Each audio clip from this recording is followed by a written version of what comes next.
Alright, we got a request for a video on this compressor on the head assembly, so we're going to show you on this video, we're going to show you how quick it's pumping up. I got the compressor set as per the paperwork to free cycle at half the pump time.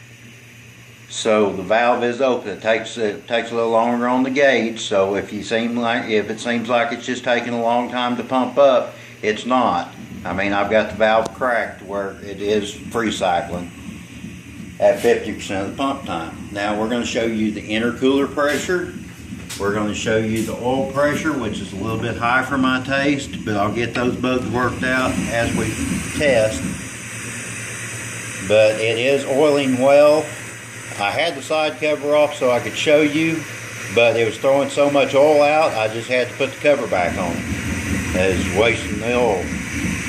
Now we're going to open up the drain cock on the intercooler, and we're going to show you that it is not bleeding any oil by. There's no moisture in the system. It's just good clean air. Okay, let's go take a look.